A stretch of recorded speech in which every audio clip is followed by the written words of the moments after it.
Здравейте всички, аз съм Лиси Деца. И днес ще ви направя топ 5 на любимите ми книги. Да започнем с най-топата изключена книга. Гъдава на врата. Тъпа книга. Учителката ми по български ми препоръча да прочета.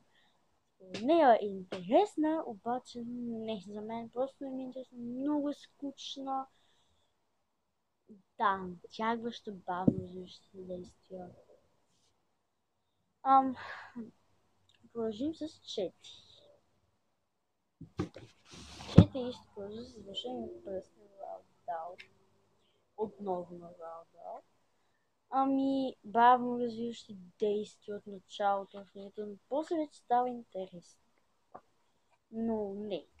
Само действията развалят всичко.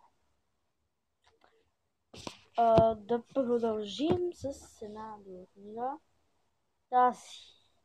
Роалд Дал, вещиците.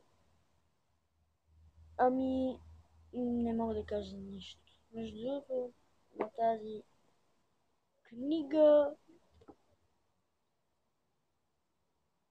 никаква емоция нямаше.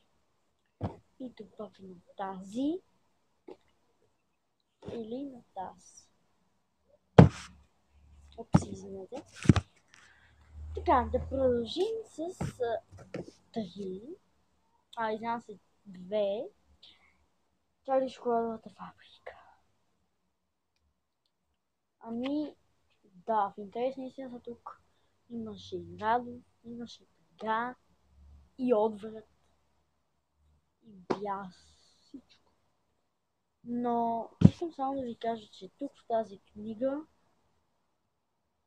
трябва да има и продължение, защото то свършва, обаче свършва в тази книга с продължение. Тоест имаме много работа и последната реплика. Това означава, че ние трябва да разберем какво ще се случи, защо има това. Ето пише, защо имат, обаче трябва да видим как ще се справят с нея. И разбира се, между другото на тази книга беше много интересна, доста скучна. Когато разбрах, че Чарли печели шоколадовата фабрика,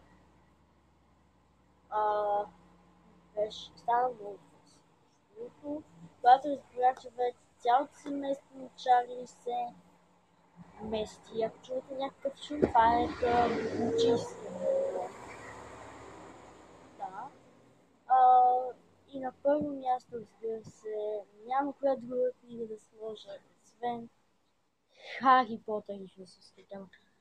Значи, поредицата на Хари Потър е адски интересна.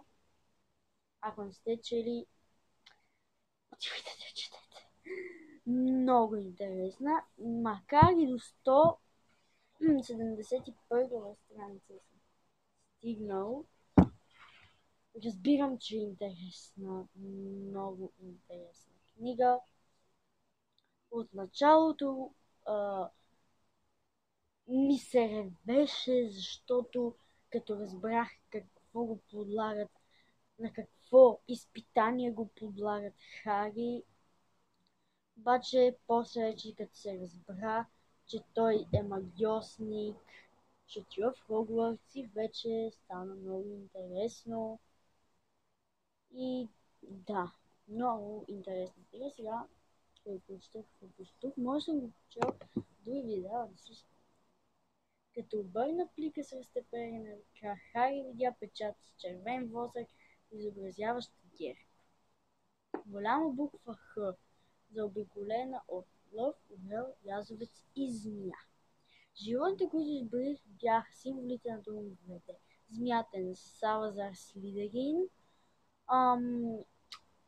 лъвът е на Грифиндор, язовецът на, ако не се лъжа, беше Хафълпаф, орелът на Рейвънклоу. Много ги бъркам тия, човека не е така на местото. Но да, това беше топ 5. Харесайте, дайте палец на видеото, гледайте другите видеа, абонирайте се за канала ми, коментирайте, споделите в социалните мрежи и чао!